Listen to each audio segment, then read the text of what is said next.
उप मुख्यमंत्री टीएस सिंहदेव ने ग्राम खुटिया में किया नवीन विद्युत उपकेंद्र हेतु भूमि पूजन। लाभान्वित होंगे 4500 से ज़्यादा उपभोक्ता।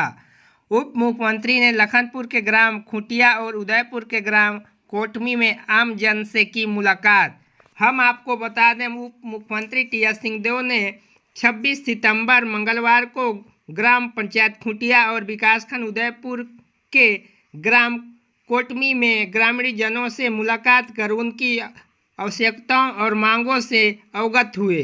साथ ही उनके आवेदनों को तत्काल निराकरण हेतु उन्होंने प्रशासनिक अधिकारियों को निर्देशित किया।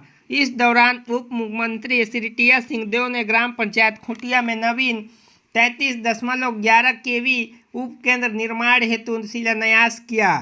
ग्राम पंचायत खुटिया में नवीन उपकेंद्र से ग्राम खुटिया, लेंगा, महंगाई, दुर्गापुर, नावपारा, कालीपुर, पथरई, गौहानी, पोतका, गेतरा, निम्हा एवं मुटकी ग्राम को विद्युत आपूर्ति की जाएगी। इस उपकेंद्र की लागत 2.64 करोड़ रुपए की है। वहीं कोटमी उदयपुर में ग्रामीणों जनों से मुलाकात के दौरान डांडगांव पहुंच मार्ग में पुल निर्माण और कोटमी में सामुदायिक भवन की मांग संज्ञान में आने पर उप मुख्यमंत्री ने शीघ्र इसे पास किए जाने का ग्रामीणों को आश्वासन दिया।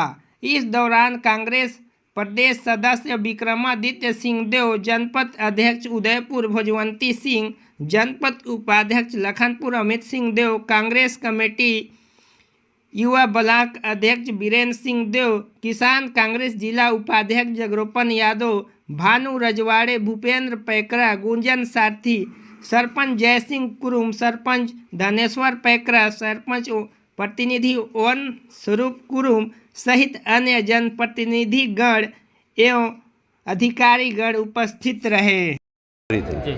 आप देखें कि जितने उनने नाम दिए हैं, करीब करीब जहां हारे थे वो वहीं के नाम उनने दिए हैं। कांग्रेस के पास 71 विधायक हैं छत्तीसगढ़ में, और 71 का जांच करना, उनका क्या रिपोर्ट आ रहा है, फिर उसके बाद तय करना कि 71 के 71 लड़ेंगे या कुछ नए होंगे। जहां हारे हैं वहां की समीक्षा करना, तो समीक्षा का दौर चल रहा है। एक प्रक्रिया से हम लोग चल रहे हैं और कोई जल्दबाजी में नहीं। जी बाबा, विधानसभा में जैसे 33% आरक्षण महिलाओं को दिया गया है, इसमें फायदा मिलेगा उनको? कुछ वरीयता दिया जाएगा? अगर इस चुनाव से लागू करते तो फर्क पड़ता जी। ये तो एक और ठग बुद्धि हो गई जी। तो उन्हें ये कह दिया कि 2029 से लागू होगा जी। और नए परिसीमन के बाद लागू होगा जी। और नए जनगणना के बाद लागू होगा जी।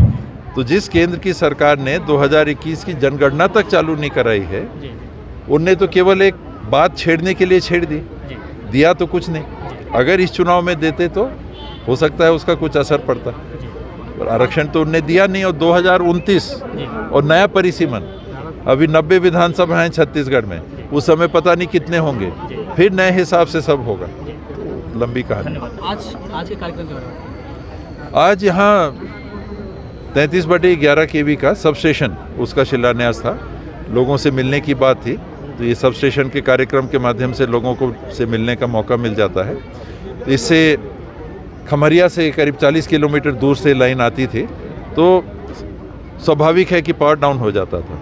यहाँ पर बिजली की शिकायत आती रहती थी कि अच्छी तरह से बिजली नहीं जल पाती है। तो अब यहाँ से नए 3 फीडर जाएंगे और मुझे लगता है कि बिजली की व्यवस्था में अब काफ़ी सुधार हो जाएगा। कितने गाँव को लाभ मिलेगा? महंगाई से 6, निम्हा से 4 और खुटिया से 2। 6, 4, 10, 2, 12। ये 12 गांव सीधे इससे में जुड़े।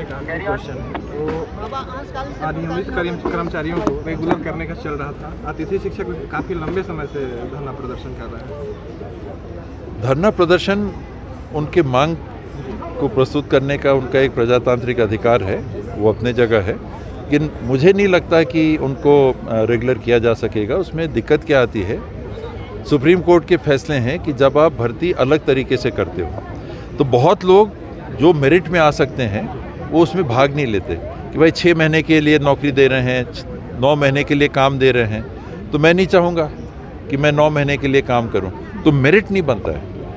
और आपने पीछे के दरवाजे से भर्ती कर ली, पहले कहा कि 9 महीने का काम देंगे, फिर उनको रेगुलर कर दिया, तो छानबीन तो हुई नहीं, मेरिट तो आपने बनाया नहीं, आरक्षण का आपने पालन नहीं किया।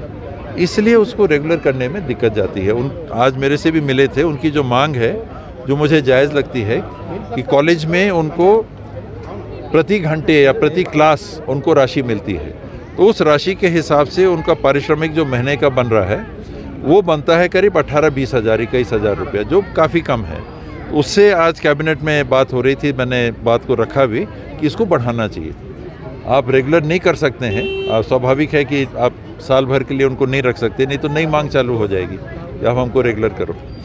तो इसलिए सरकार उसमें उस दिशा में तो नहीं जा रही है, लेकिन उन्होंने कहा है कि हम इस बात पे विचार करेंगे कि इनका पर क्लास की जो 300 की राशि है इसको हम बढ़ा सकते और हैं। ये जो स्कूल में अतिथि शिक्षक अभी कार्य वही चीज़ है, अतिथि शिक्षक को रेगुलर शिक्षक में हम तब्दील नहीं कर सकते।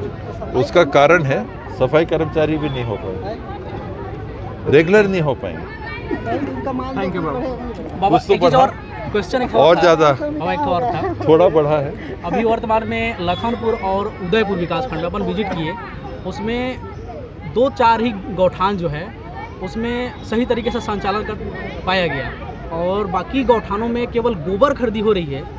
तो अपन जानना चाहते हैं कि केवल गौठान गोबर खरीदी के लिए बनाया गया है कि और इसमें ये डे केयर शेल्टर हैं, रात को मवेशी रखने का प्रावधान इनमें नहीं है। ये हम सब जानते हैं कि जब इसकी घोषणा हुई थी तो इस बाबत ही घोषणा हुई थी कि जो मवेशी दिन में छुट्टे छोड़ दिए जाते हैं वो गर्मी के खेती या दूसरे समय फसल को भी नुकसान पहुंचाते हैं। तो उनके लिए एक व्यवस्था कि हमारे यहाँ गौचर पहले था, गौठान भी थे, लोग कब्जा करते चले गए और वो जगह बची नहीं। तो कहाँ ले जाओगे चराने के लिए? जंगल में ले जाओ, जहाँ जंगल नहीं है वहाँ कहाँ ले जाओगे? पानी की व्यवस्था है नहीं है।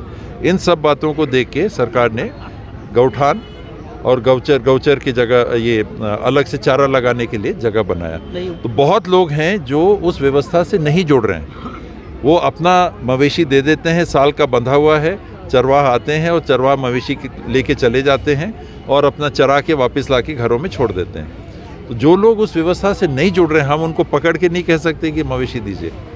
तो जहाँ व्यवस्था है, जहाँ लोग सहमति से अपना दे रहे हैं वहाँ चल रहा है। जहाँ लोग नहीं देना चाहते तो हम उनको बाध्य नहीं कर सकते कि आपको मवेशी गौठान में लाना पड़ेगा। बात आई कि नहीं, वहाँ अगर पानी या चारा वगैरह का व्यवस्था रहता तो हम लोग दिन भर वहाँ चराते हैं।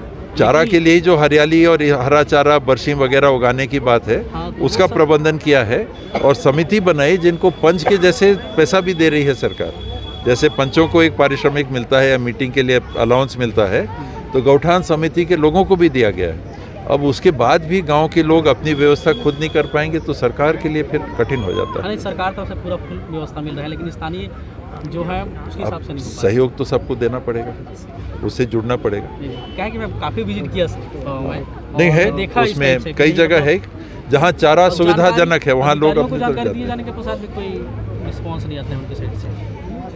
थैंक यू बाबा। विपक्षी का कहना है कि वोट के लिए साड़ी का बंटवारा किया जा रहा है अपने विधानसभा क्षेत्र में, क्या कहना? मैंने तो त्योहार के समय किया है। उनका कहना है कि वोट के लिए इसके पहले भी हुआ था कि नहीं?